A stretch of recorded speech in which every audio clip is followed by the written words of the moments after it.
duit itu makan itu bukan kegiatan spiritual. Kalau zaman saya dulu, umur saya 63, ketika saya kecil berarti kira-kira 60 tahun, 50 tahun lalu, itu makanan itu di belakangnya ada spiritualitas, ada ibu, ya. Tidak harus yang menyiapkan ibu. Ini bukan soal gender relation, tapi contohnya misalnya secara tradisional makanan disiapkan ada ibu. Ibu memasak itu dengan cinta. Kemudian ada sayur, di belakang sayur ada petani, ada tanah yang subur, ada ekologi, ada hujan, ya, ada peternakan, daging yang dimakan, ada anak-anak, ya, ada segala macam interaksi dengan alam, sehingga makanan yang tersaji di atas meja disajikan oleh seorang ibu itu mengajarkan banyak spiritualitas. Saya membayangkan anak-anak sekarang sudah enggak, kalau tidak diajar dengan betul, makanya anak itu harus sering dibawa ke tanah peternakan, ya, melihat hal-hal yang konkret. Anak-anak sekarang yang makannya di Kentucky misalnya atau di McD, itu saya khawatir melihat daging ayam, ya, atau daging sapi itu seperti barang-barang mati, cuman bisa dimakan. Jadi seperti plastik yang mereka bisa pakai main-main, tapi kali ini plastik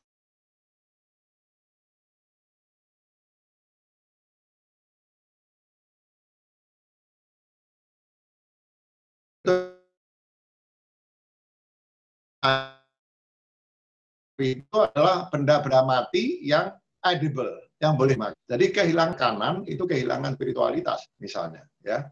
Nah, jadi anak-anak itu masih perlu kegiatan bersosialisasi, role model, menggunakan panca inderanya, kemudian pengalaman interaksi dengan alam yang konkret, itu masih diperlukan, nggak bisa diganti dengan screen.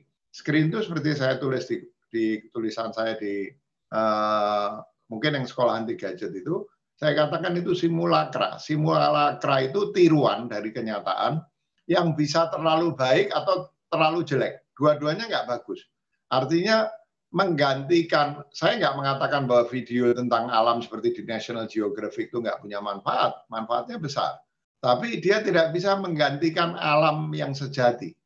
Kadang terlalu bagus tampaknya di layar, kadang tidak berhasil mewakili keindahan dan sifat spiritualitas dari berhubungan dengan alam yang konkret misalnya. Jadi kita nggak boleh euforik.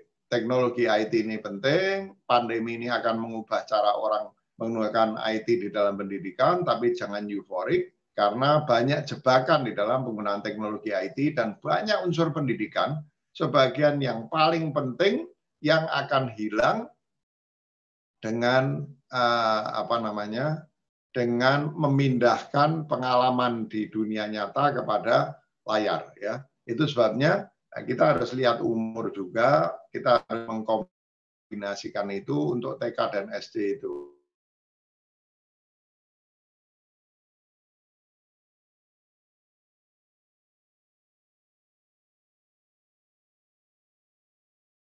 Penting di SMP mungkin sudah blended learning. SMA kalau mau dibikin flip classroom sudah bisa blended learning. SMA mungkin totally online, dan saya malah perguruan tinggi nanti yang akan banyak itu online. Sekarang beberapa perguruan tinggi tradisional, termasuk yang besar-besar di Amerika Serikat, itu sudah mengalami kesulitan luar biasa. Sebagian sudah file bankruptcy, sudah mengatakan bahwa mereka bangkrut. Mereka sudah susah mencari mahasiswa, ya. Jadi nanti perguruan tinggi itu menurut saya sebagian besar justru akan online. SMA mungkin sebagian sudah online, SMP blended learning. Sebagian orang akan ngotot sekolah seperti SD, TK online, tapi saya tidak setuju. Di tingkat TK dan SD itu masih tetap interaksi dengan guru, role modeling, interaksi dengan alam, sosialisasi dengan teman, ya, penggunaan panca indera di dalam proses belajar mengajar, itu menurut saya masih sangat menentukan, khususnya untuk anak-anak usia TK sampai SMP itu, ya.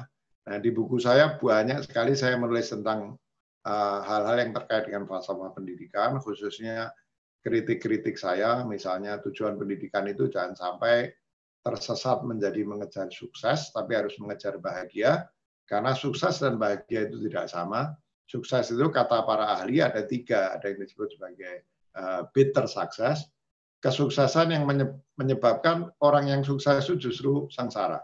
Banyak selebritis bunuh diri atau menggunakan narkoba justru ketika mereka di puncak kesuksesan. Ada yang disebut toxic success, yaitu sukses yang justru menimbulkan kerugian bagi lingkungan, ya, entah itu limbahnya, entah itu suaranya, entah itu mengeruk kekayaan yang sebetulnya merupakan hak banyak orang dan lain sebagainya. Nah, yang ketiga itu yang disebut meaningful success, sukses bermakna. Baru meaningful success ini identik dengan kebahagiaan. Jangan mengacaukan antara sukses sebagai sarana bahagia dengan kebahagiaan sebagai tujuan. Ya, saya misalnya juga mengatakan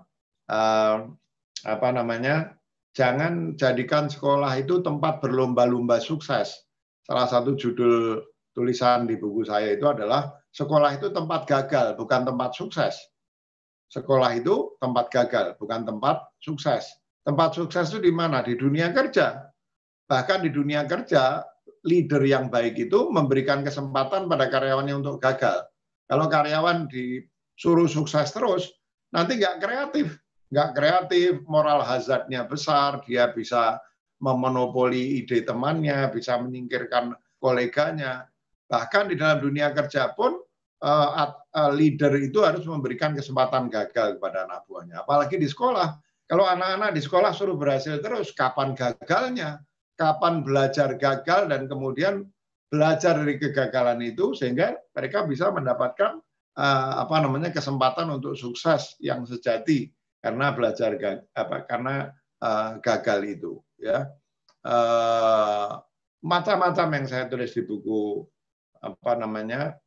memulihkan sekolah, memulihkan manusia. Silahkan bagi yang berminat bisa membaca di situ, tapi ini sekarang kebetulan sudah 30 menit. Silahkan kalau mau dibuka Q&A, nanti beberapa hal yang menurut saya penting untuk saya sampaikan, bisa insya Allah saya sampaikan sambil pertanyaan-pertanyaan yang kali ingin disampaikan oleh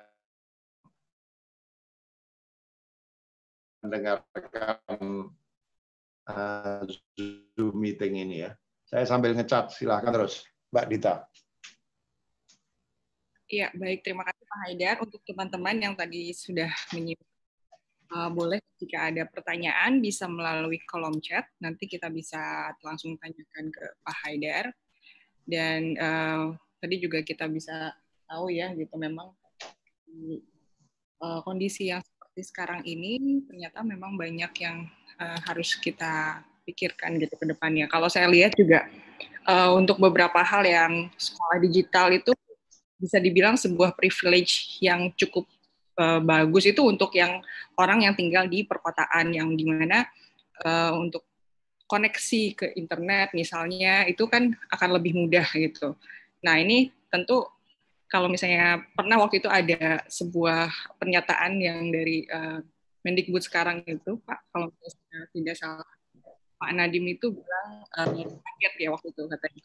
Ternyata bahwa banyak sekolah-sekolah yang di Indonesia belum dapat koneksi internet itu kan sulit gitu. Kemarin pandemi ini banyak sekolah yang online tapi juga tidak dibarengi dengan kesiapan infrastruktur teknologi gitu. Itu bagaimana Pak kalau misalnya menurut Pak Haidar sendiri ini sambil menunggu teman-teman yang ingin bertanya. Silakan Pak. Iya, jadi sebetulnya kalau yang infrastruktur teknologinya belum tersedia, belum siap, sekolah tradisional itu tentu saja masih diperlukan, ya. Tapi kalau pertanyaannya sehubungan dengan pandemi, ya sekarang misalnya kebetulan di luar jaringan sekolah Al-Azwardi itu kami juga memiliki sebuah yayasan yang bergerak di bidang pendidikan kaum duafa, ya. dan kebetulan sebagian di antara sekolah gratis yang kami buat itu para siswanya dan keluarganya tidak memiliki infrastruktur yang cukup. Nah, biasanya kami memanfaatkan WA misalnya, ya. Jadi menggunakan WA untuk menyampaikan bahan, memberikan tugas, memberikan penilaian. Bahkan untuk beberapa sekolah gratis ya ada yang gurunya berkunjung ke rumah siswa, kemudian ada juga anak-anak itu misalnya begini, kami punya sekolah di Megamendung, tempatnya di bukit gitu ya, tempatnya di bukit, luas sekali hektaran tanahnya, physical distancing bisa dilakukan, maka sebagian anak-anaknya mulai masuk nanti, tapi dengan physical distancing dan penerapan protokol kesehatan yang cukup. Sebagian menggunakan WA, sebagian menggunakan kunjungan ke rumah, sebagian ada juga yang menyediakan bahan-bahan dan tugas-tugas tertulis yang oleh siswa diambil karena biasanya sekolah anak duafa ini lokasinya berdekatan dengan tempat tinggal mereka, jadi mereka bisa datang secara bergiliran hanya untuk mengambil bahan ajar, kemudian mengambil bahan-bahan semacam assessment, nanti dikirim lagi ke sekolah bisa. Jadi kami menggunakan berbagai kreativitas dari mulai WA, kunjungan, termasuk anak-anak datang dengan penerapan protokol kesehatan yang ketat, atau anak-anak datang untuk mengambil materi ajar, mengambil bahan assessment, memberikan hasil tugas-tugas mereka dan lain sebagainya. Ya. Jadi caranya banyak dan kalau kita mau kreatif, insya Allah masih bisa itu kita lakukan dalam segala keterbatasan yang ada, ya. Baik, Pak. Sudah ada beberapa pertanyaan kelihatannya itu. Ya, betul. Ini yang di Zoom dari Andi Tahira Ashar. Bagaimana kebijakan sekolah baiknya kalau orang tua murid ada yang terkendala dengan jadwal dan perlengkapan beberapa orang tua murid. Terima kasih sebelumnya. Ya, memang ini problem, tapi sebetulnya kan kalau di perkotaan itu pakai HP bisa, ya. Nah, jadi kalau seperti sekolah di Lazuardi, kebetulan sebagai contoh saja, mungkin juga diterapkan di sekolah-sekolah lain, itu secara khusus kami memperbaiki jaringan. Misalnya tadinya jaringan di antar gedung, karena sekolah kami di Cinere misalnya agak besar, itu 1,8 hektar. Itu ada beberapa gedung, selama ini jaringannya bukan fiber optics, kami ganti fiber optics. Oh mahal itu, enggak. Dibanding dengan langganan internet biasa, bedanya enggak terlalu jauh. Kemudian karena kebetulan sudah waktunya ganti komputer, paling tidak setiap kelas itu kami siapkan komputer yang memenuhi syarat untuk proses belajar mengajar yang bagus, termasuk memutar video, suara musiknya bagus, dan lain sebagainya.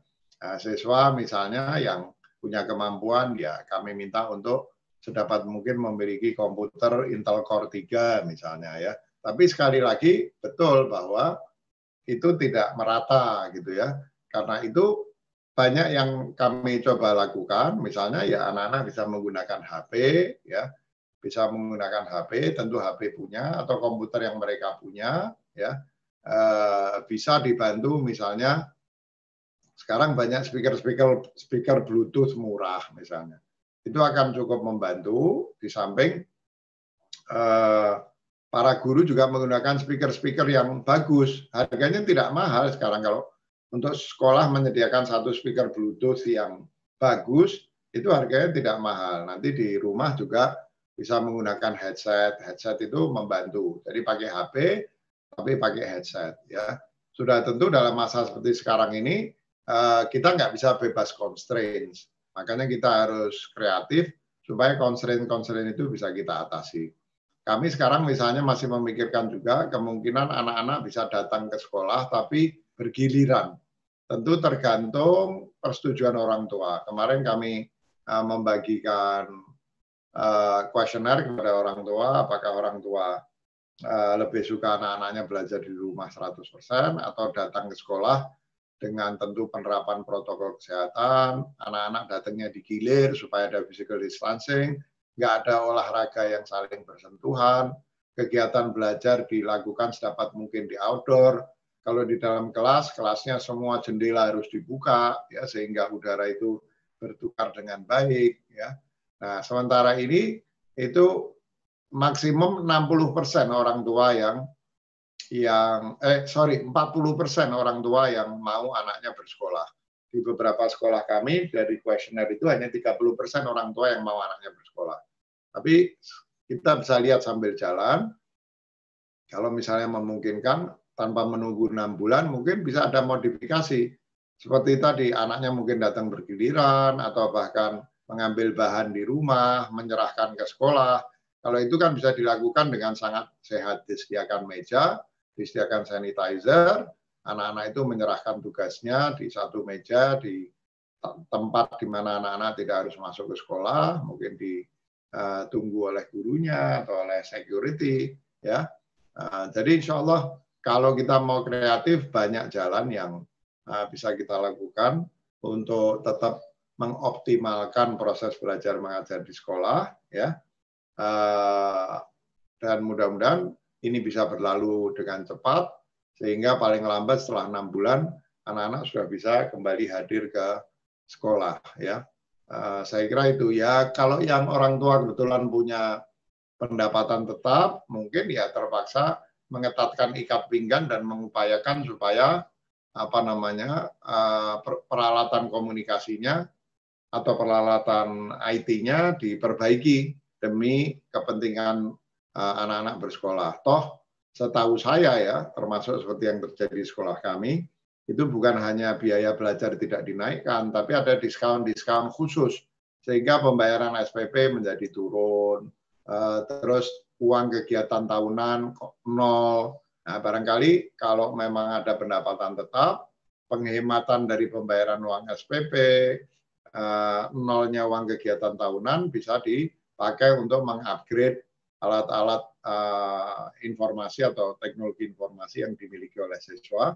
Di samping sekolah juga bisa memperbaiki infrastruktur dan peralatan teknologi IT-nya supaya proses belajar mengajar betapapun terkendala tetap cukup optimal gitu ya. Ya, terima kasih Pak. Nah, ini juga ada yang bertanya melalui YouTube di Mizantub dari Ipang. Saat ini pendidikan formal cenderung terkesan menjadi pabrik tenaga kerja. Apakah kelak fungsi ini akan harus dipenuhi oleh industri? Menurut Bapak bagaimana? Ya, jadi memang itu salah satu kekeliruannya ya.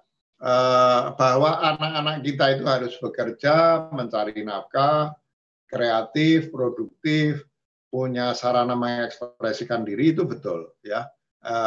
Mereka bahwa sekolah juga harus menyiapkan mereka untuk siap bekerja, itu betul. Tapi kalau dibilang menjadi pabrik pabrik tenaga kerja, keliru. Karena tadi seperti saya katakan, tujuan pendidikan itu tidak boleh kurang dari mempersiapkan anak-anak untuk dapat atau memiliki bekal untuk dapat berbahagia di dalam hidupnya. Jangan menjadikan pendidikan itu tujuannya kurang dari kebahagiaan anak didik. Nggak boleh kurang. Nah, kalau kebahagiaan anak didik, maka bekerja itu hanya salah satu unsur dari kebahagiaan. Dan harus mampu, itu hanya satu unsur, ada banyak unsur lain termasuk karakter atau akhlak, termasuk compassion, welas asih, ya, dan lain sebagainya, tentu termasuk self confidence, keterampilan berkomunikasi dan lain sebagainya. Jadi pertama, keberhasilan di dunia kerja itu adalah hanya salah satu unsur, ya. Kedua, mereka harus melihat bahwa bekerja itu fungsinya jauh lebih banyak dari sekedar memperkaya diri. Ya, kita boleh kaya, tapi kebahagiaan kita terletak pada menolong orang lain yang susah. Anak-anak harus tahu itu. Jadi compassion lebih penting daripada duit banyak. Kalau punya duit banyak, jadikan itu sarana untuk kita menyalurkan compassion kita. Ya, nah jadi kerja itu salah satu unsur. Ya, ada hal-hal lain di dalam pendidikan, dan bahkan terhadap kerja pun anak-anak kita harus memiliki perspektif yang betul, ya. Bekerja itu untuk ekspresi diri, agar kita produktif, agar kita kreatif, agar kita bisa mencari nafkah, tapi pada saat yang sama agar kita bisa menolong diri kita dan pada gilirannya kita bisa menolong orang lain yang membutuhkan uluran tangan kita. Kemudian bekerja itu pun harus dipahami bukan semata-mata bekerja di kantoran.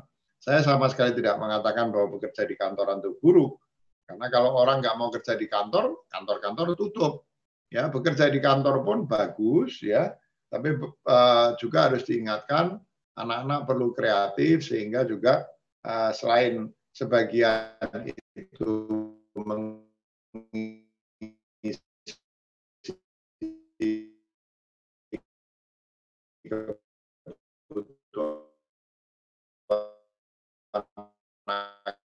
akan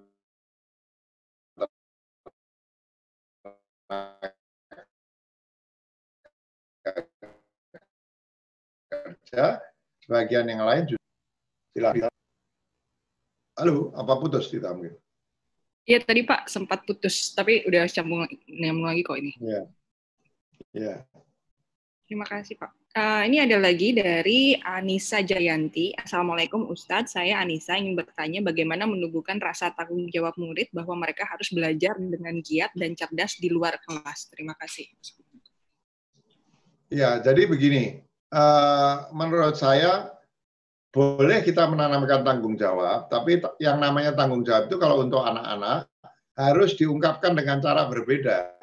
Anak-anak itu belum waktunya juga memahami dengan utuh apa yang dimaksud sebagai tanggung jawab. Tentu saya tidak mengatakan jangan diajar bertanggung jawab, tidak. Anak-anak itu harus diajar bertanggung jawab, ya, dimasukkan pemahaman-pemahaman tentang pentingnya mereka bertanggung jawab. Tapi menurut saya itu harus disampaikan dengan cara yang sesuai dengan umur mereka. Kalau anak-anak masih kecil, jangan terlalu menekankan tanggung jawab, tapi jadikan proses belajar itu menyenangkan. Ya, jadikan proses belajar itu menyenangkan. Jadikan dari tidak tahu menjadi tahu itu adalah sesuatu yang menyenangkan. Jadikan proses belajar itu sebagai bagian dari mereka menjadikan diri mereka gembira atau bahagia. Ya, jadi profesionalisme itu sebetulnya gabungan antara sikap bertanggung jawab di dalam satu transaksi antara kita sebagai pekerja dan yang memberi kerja, itu bagian dari profesionalisme. Tapi profesionalisme itu berasal dari kata profession. Profession itu arti aslinya sampai 5 abad lalu itu artinya adalah bukan pekerjaan. Profession itu artinya adalah life calling, panggilan hidup. Nah, jadi caranya adalah jadikan mereka profesional dalam arti mereka punya tanggung jawab. Tanggung jawab itu adalah salah satu unsur profesionalisme, tapi upayakan bahwa bekerja itu merupakan panggilan hidup mereka, membantu orang dan lain sebagainya, ya.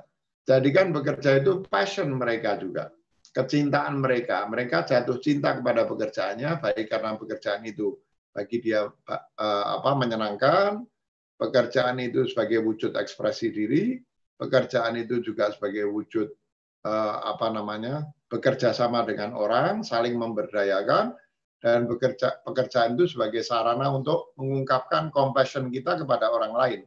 Bahwa dengan bekerja kita bisa memberikan kontribusi kepada orang lain. Terutama pada orang-orang susah. Kalau passion beda.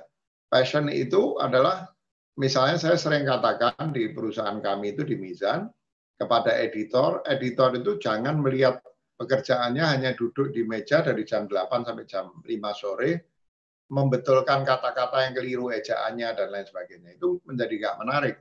Beri meaning yang sangat tinggi, bahwa menjadi editor itu membuat orang lain senang baca buku karena bukunya disunting dengan baik, gaya bahasanya enak, ya.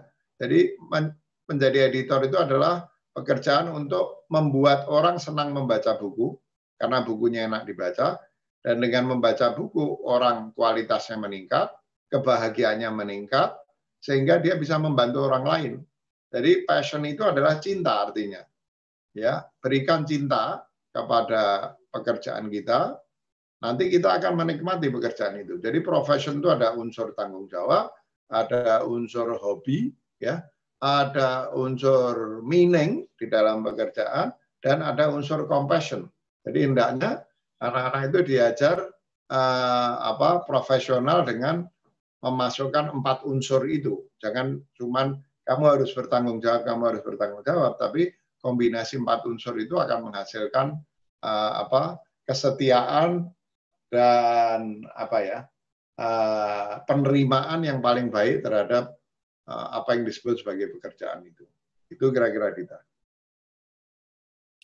Baik, terima kasih Pak. Ini ada lagi dari Istianatul Muflihah. Saya Isti ingin bertanya, untuk konsep flip classroom, apakah seperti sekolah online dan mirip kursus di Coursera seperti sekarang ya Pak? Mohon penjelasannya, terima kasih. Ya, itu kalau dikaitkan dengan Coursera atau di Coursera dijadikan ilustrasi, itu ada persamaannya dengan itu, ada persamaannya dengan Coursera, ya. Tapi kalau sekolah sekali lagi itu tergantung ya. Kalau di perguruan tinggi mungkin seperti Coursera, ya. Misalnya seperti universitas online yang sedang kami siapkan, mudah-mudahan nanti dapat izin dan bisa diwujudkan. Itu kita bikin semacam Coursera meskipun kita memberikan perhatian khusus pada apa yang disebut sebagai pedagogical intelligence. Jadi mesin belajarnya itu bukan cuma menyediakan materi, bukan cuma menyediakan materi dengan urut-urutan tertentu, tapi mesin itu bisa mewakili sekolah. Kurikulum itu kan bukan cuma materi. Kurikulum itu ada persoalan materi dan sistematikanya, itu baru satu. Ada persoalan metode belajar mengajar atau yang disebut sebagai instructional strategies, strategi pengajaran atau strategi belajar mengajar. Ada assessment, 3. Jadi pilarnya sebuah kurikulum itu 3. Materi belajar yang disajikan dengan komprehensif dan sistematis, itu baru 1.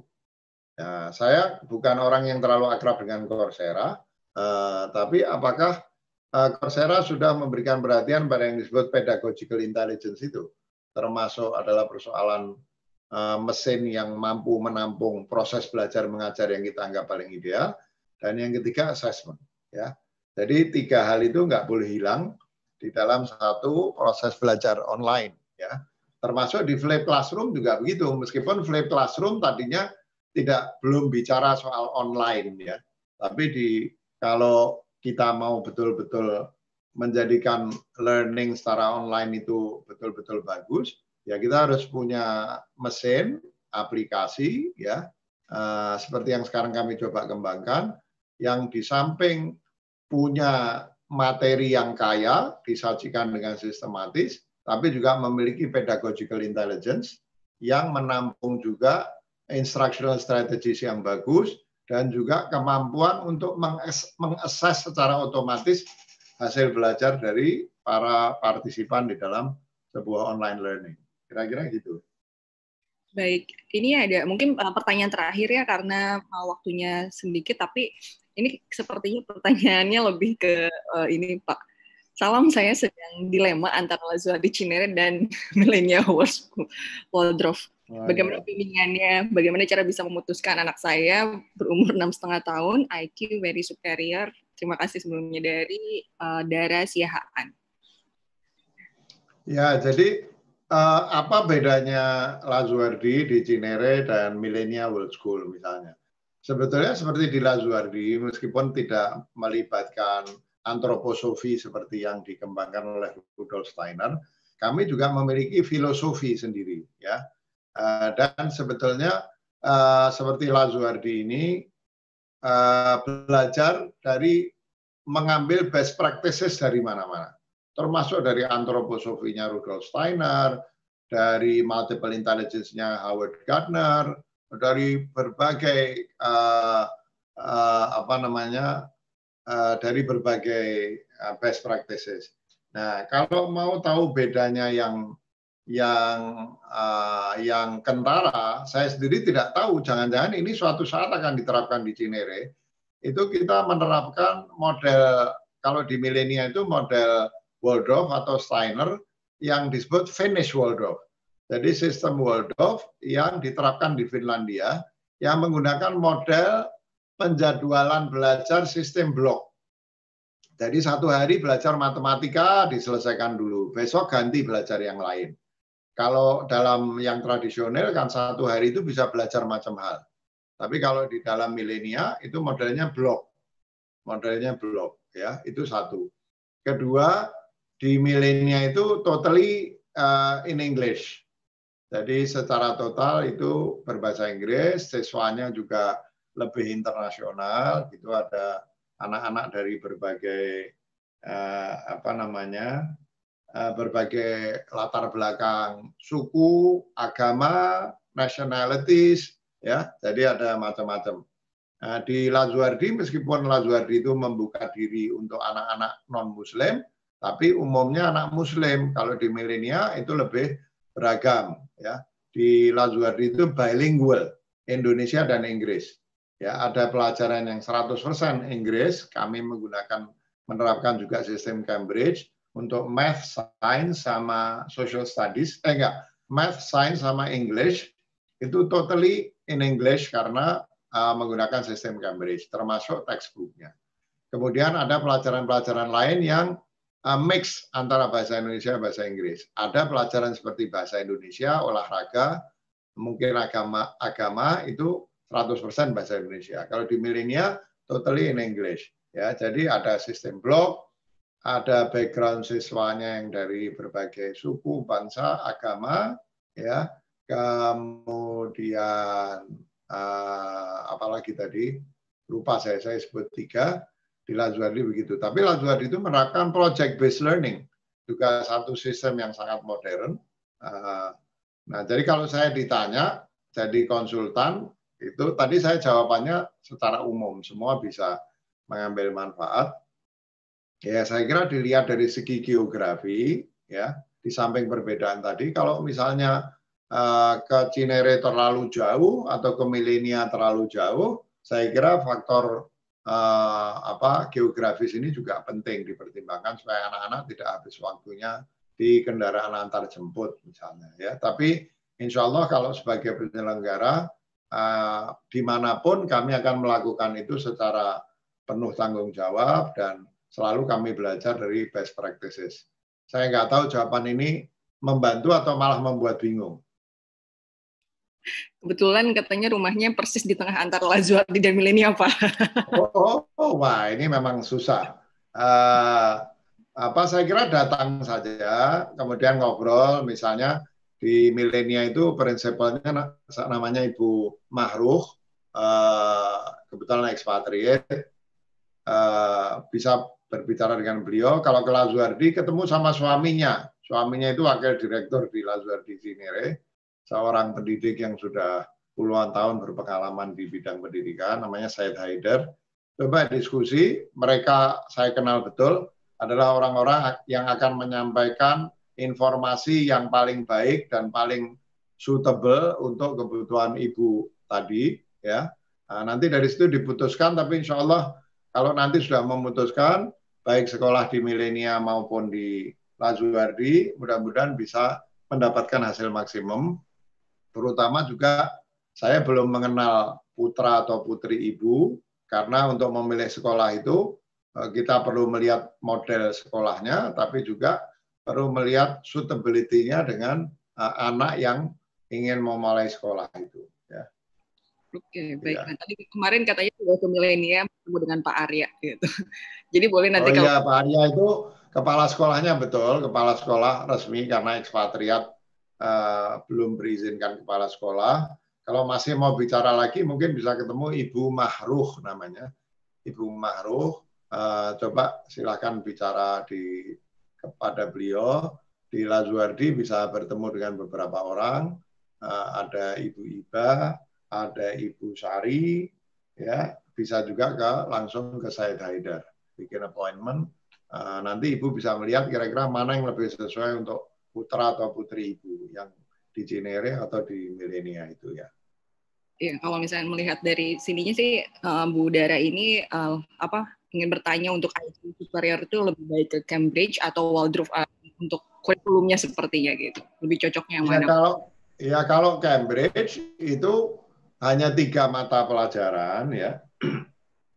Kurikulumnya tetap kurikulumnya tetap kami sesuaikan dengan kurikulum nasional. Jadi perbedaannya Cambridge sama kurikulum nasional itu lebih dari segi urut-urutannya, urut-urutan unit pelajaran. Tapi meskipun menggunakan Cambridge, kami tetap berusaha mengcover seluruh materi pelajaran sains, math, dan English yang di kurikulum 2013.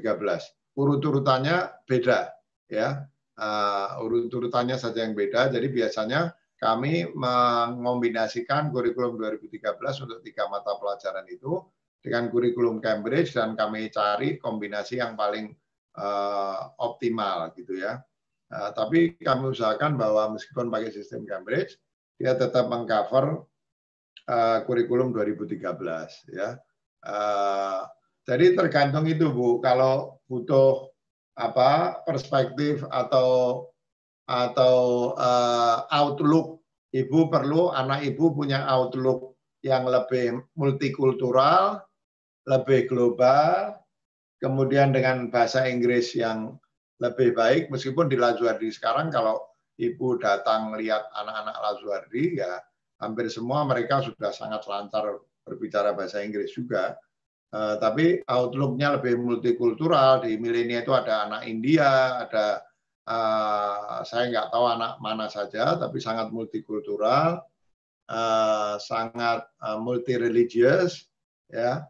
Kemudian sistemnya blok, ya. Modelnya pakai antroposofinya Rudolf Steiner. Kalau di Lazuardi pakai project-based learning. Jadwalnya belum pakai sistem blok, kemudian menerapkan Cambridge. Insya Allah sih karena seperti orang jualan barang, kalau orang tanya sama saya, Pak, yang bagus mana? Atau saya punya kafe, Pak, yang enak mana? Saya kan bilang semua bagus, semua enak.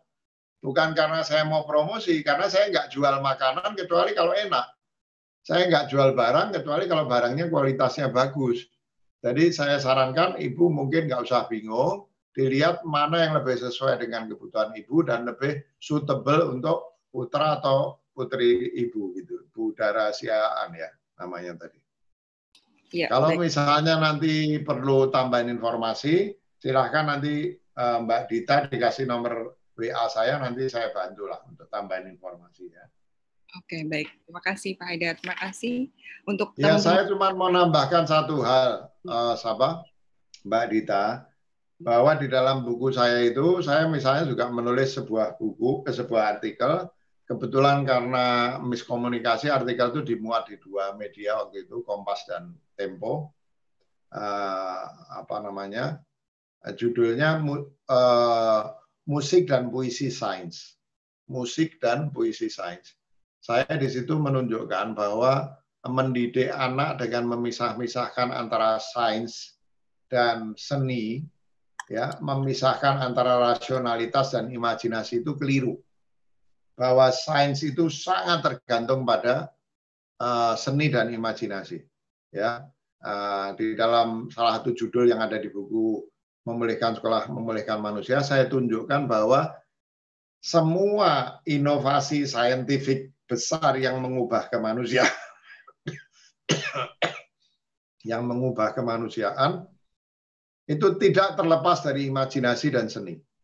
Bahkan Einstein mengatakan, saya ini mungkin lebih seorang artis ketimbang seorang saintis, karena saya nggak pernah menemukan temuan-temuan saintifik saya di bidang fisika, termasuk teori relativitas dan lain sebagainya, kecuali dengan imajinasi. Salah satu kesalahan di bidang pendidikan sekarang itu adalah memisahkan sains dari imajinasi. Ya, padahal tidak ada temuan inovatif di bidang sains yang tidak melibatkan imajinasi.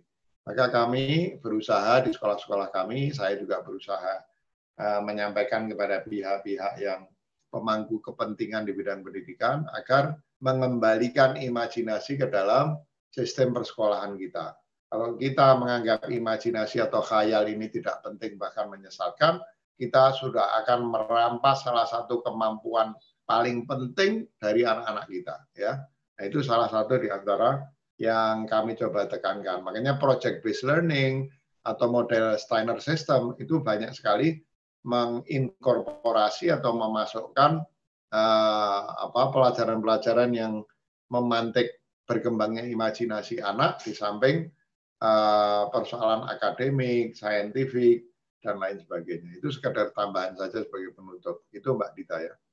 Baik, terima kasih Pak Haidar. Betul sekali tadi yang Pak Haidar katakan, bukan saja di sekolah Pak Haidar yang bangun ya, di Lajuardi ataupun tadi Milenia dan juga Hello Muslim High School. Sebenarnya kalau misalnya boleh saya tambahkan juga di Mizan juga seperti itu ya Pak ya. Kita memang tidak terlepas dengan imajinasi itu. Dan oleh sebab itu, kami membuat acara ini, Festival Komedi Putar, yang masih berlangsung dari tanggal 23 Juni sampai dengan 23 Juli, dalam rangka Hari Anak Nasional. Dan salah satu acaranya tuh seperti ini, seminar pendidikan, dan juga ada beberapa workshop, diskusi, dan sebagainya. Untuk keterangan lebih lanjut juga bisa nanti kunjungi di website kami, komediputar.com, karena selain berbagai macam acara yang sangat menarik, ada juga buku nih sampai dengan 90%. Saya sekalian promo juga nih. Silakan untuk teman-teman yang memang ingin mendapatkan sebuah acara yang sangat... Tapi kalau kayak buku saya, Mbak Dita, nggak didiskon 90% kan? Oh, enggak, Pak. Diskonnya mulai 25%. Saya concern bukan karena takut nggak dibayar royalti. Buku-buku saya, alhamdulillah, semua bebas royalti. Jadi didiskon berapa aja, saya nggak peduli, wong saya nggak dapat duit. Cuman saya akan terheran-heran kalau buku baru didiskon 90%. Jadi yang didiskon 90% apa saja? Ada buku baru juga diskon besar ya? Iya, minimal diskonnya 25%, Pak, gitu. Hingga dengan memang ini banyak buku anak dan buku parenting untuk festival literasi anak ini yang Komedi Putar. Jadi silakan manfaatkan kesempatan ini gitu sampai dengan tanggal 23 Juli nanti. Oke, terima kasih atas waktunya Pak Haidar dan juga teman-teman yang sudah terima kasih. Baik di Zoom maupun di YouTube-nya di Mizantub dan juga di Nura Publishing dan